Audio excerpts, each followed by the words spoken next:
Bonjour et bienvenue sur ma chaîne, sur YouTube.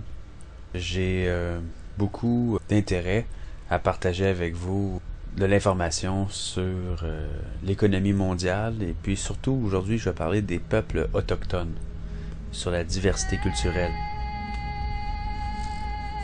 Là en fait le titre ça va être la diversité culturelle, le droit des peuples autochtones de préserver leurs différences et leur diversité. Il y a encore sur la planète quelques 300 millions d'Autochtones, qui représentent plus de 5000 cultures distinctes et 6000 langues. Selon le Programme des Nations Unies pour l'environnement, nous constituons la majorité de tous les groupes porteurs de ce qui reste de diversité culturelle dans le monde. Cependant, la globalisation économique représente une grave menace pour notre existence même, tout comme elle met en péril la biodiversité de nos forêts et de nos champs.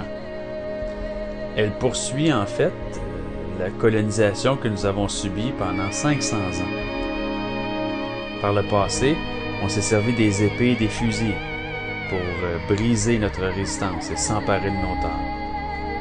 Les colonisateurs ont aussi utilisé des lois, des institutions gouvernementales, les écoles et les églises pour ramener nos ancêtres à mépriser nos cultures et nier nos identités.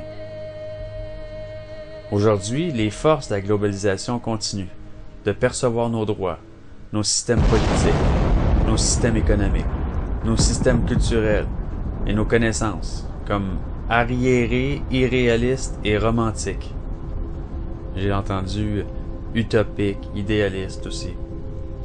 Mais la vraie explication de cette agression dirigée contre nous réside en fait dans le fait que nous occupons les derniers endroits sur la Terre où les ressources sont abondantes et où l'on trouve une riche biodiversité et une grande diversité culturelle. Que nous soyons toujours là aujourd'hui se trouve à faire obstacle à leur progrès entre guillemets, que moi j'appelle le mythe du progrès. J'ai fait des vidéos là-dessus. La vision du monde qu'ont les Autochtones respecte la terre-mère et vénère le caractère sacré de la vie. Nous croyons au lien réciproque avec la nature et au partage entre les gens et les générations de ce qu'elle nous donne.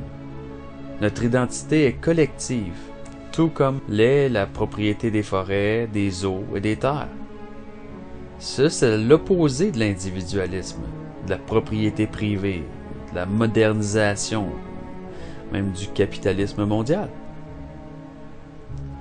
Pour nous, les peuples autochtones, conserver nos territoires ancestraux est ce qui importe le plus. C'est ce qui détermine notre identité. Ce sont les lieux que nos ancêtres ont parcourus à pied et où ils ont appris tout ce qu'ils nous ont légué. C'est là que nous avons forgé nos relations avec la nature et noué des liens sociaux entre nous. C'est ça la raison pour laquelle nous nous opposons à l'homogénéisation puis à la globalisation culturelle. Les pressions exercées en vue de s'emparer de nos terres et de nos ressources ont mené à des conflits partout dans le monde. En vertu des règlements de l'OMC visant à libéraliser le commerce, les grandes entreprises sont en train d'envahir en toute hâte nos communautés. Les Iuwas de Colombie se battent contre l'exploitation pétrolière sur leurs terres.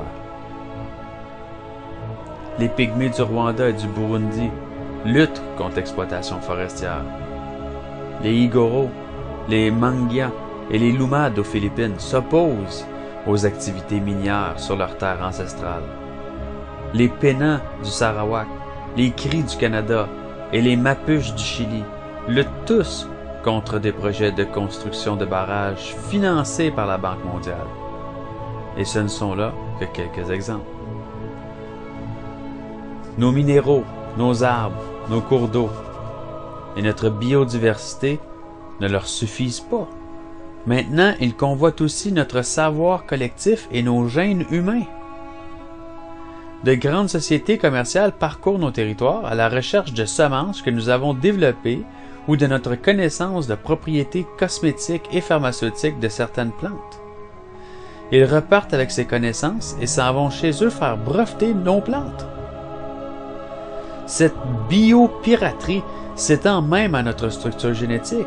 Ils prélèvent subrepticement des échantillons de sang chez nos gens sans leur dire pourquoi ils le font.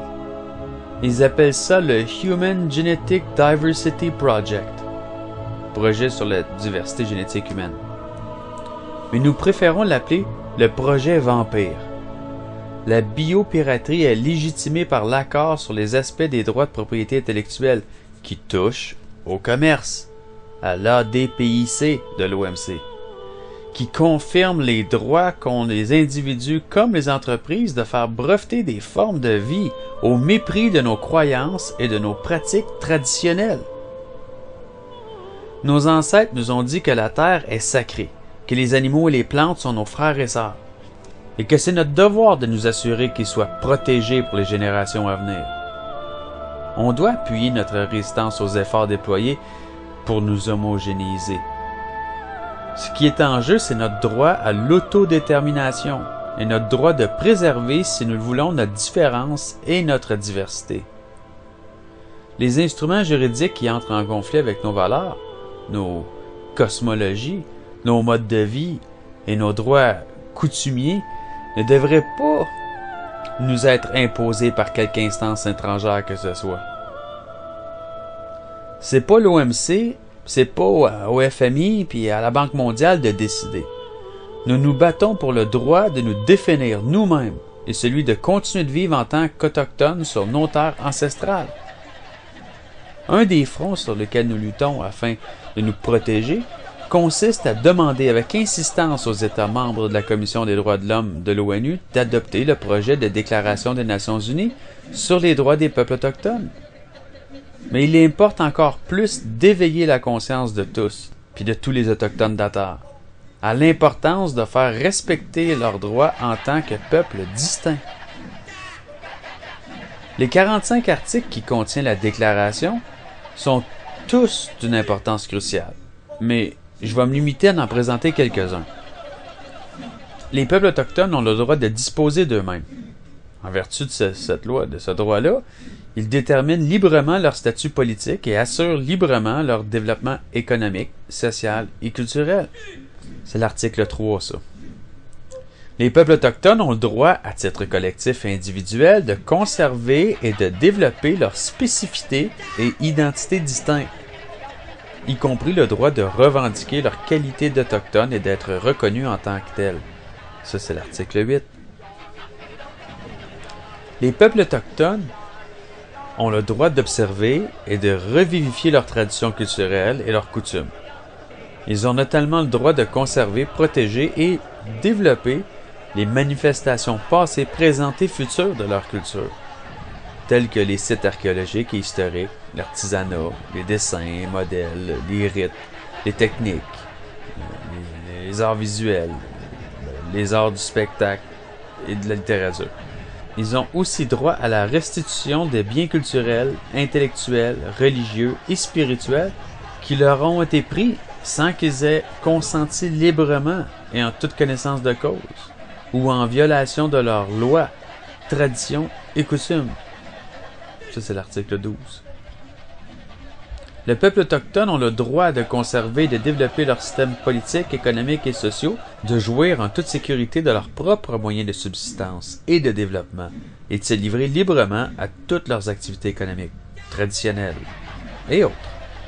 Les peuples autochtones qui ont été privés de leurs moyens de subsistance et de développement ont droit à une indemnisation juste et équitable. Ça, c'est l'article 21. Les peuples autochtones ont le droit de conserver et de renforcer les liens particuliers, spirituels ou matériels, qui les unissent à leur terre, à leur territoire, à leurs eaux fluviales et côtières, et aux autres ressources qu'ils possèdent ou qu'ils exploitent traditionnellement, et d'assumer leurs responsabilités en la matière à l'égard des générations futures. Article 25. Les peuples autochtones ont le droit à ce que la pleine propriété de leurs biens culturels et intellectuels leur soit reconnue, ainsi que le droit d'en assurer le contrôle et la protection. Les peuples autochtones ont le droit à des mesures spéciales destinées à leur permettre de contrôler, de développer et de protéger leurs sciences, leurs techniques et les manifestations de leur culture, y compris leurs ressources humaines et autres ressources génétiques, leurs semences, leurs pharmacopées, leurs connaissances de propriétés, de la faune et de la flore, leur tradition orale, leur littérature, leurs dessins et modèles, leur art visuel et les arts du spectacle. Article 29. Les peuples autochtones ont le droit à leur pharmacopée et à leurs pratiques médicales traditionnelles, y compris le droit à la protection des plantes médicinales, des animaux et des minerais d'intérêt vital. Les peuples autochtones ont le droit de posséder, de mettre en valeur, de gérer et d'utiliser leurs terres et territoires, c'est-à-dire l'ensemble de leur environnement comprenant les terres, l'eau fluviale, l'air, l'eau côtière, les banquises, la flore, la faune et les autres ressources qu'ils possèdent ou qu'ils occupent ou exploitent traditionnellement. Ils ont notamment droit à la reconnaissance de leurs droits, traditions et coutumes, de leur régime foncier et des institutions chargées d'exploiter et de gérer leurs ressources, ainsi qu'à des mesures de protection efficaces de la part des États contre toute ingérence injustifiée ou toute aliénation ou limitation de ces droits ou tout obstacle. C'est 26. Les peuples autochtones ont le droit de se définir et d'élaborer des priorités, des stratégies pour la mise en valeur et l'utilisation de leurs terres, territoires et autres ressources.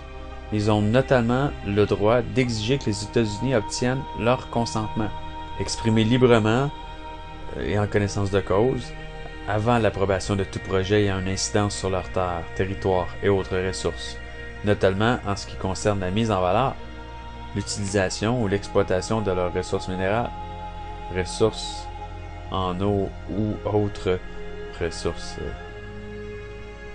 breuvages liquides. C'est l'article 30.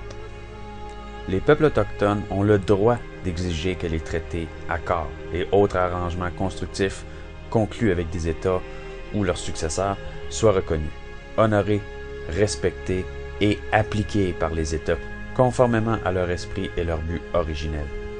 Les différends qui ne peuvent être réglés par d'autres moyens doivent être soumis à des instances internationales compétentes, choisies d'un commun accord par toutes les parties concernées.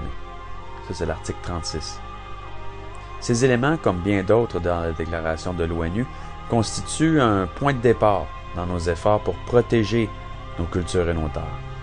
Cette version préliminaire fut adoptée par la Sous-Commission des Nations Unies sur la prévention de la discrimination et la protection des minorités en 1994. Cependant, la Commission des droits de l'homme de l'ONU ne l'a toujours pas adoptée en raison de l'opposition de certains gouvernements. C'est horrible. Celui qui a fait le plus d'obstacles est celui des États-Unis. Mais bien que la déclaration ne soit pas reconnue officiellement par les hautes instances de l'ONU, nous l'utilisons maintenant comme norme internationale, puis comme cadre pour la protection de nos droits.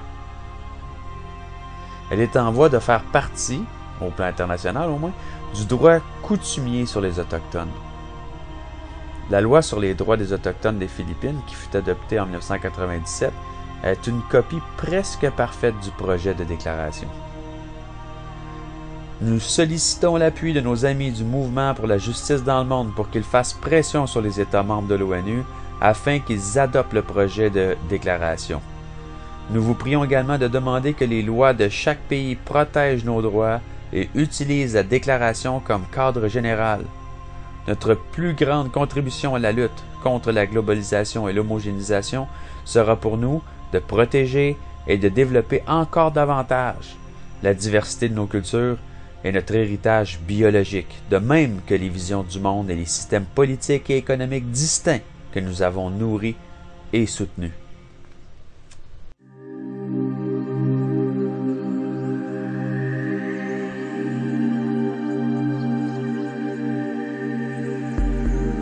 Somewhere deep in the jungle are living some little men and women.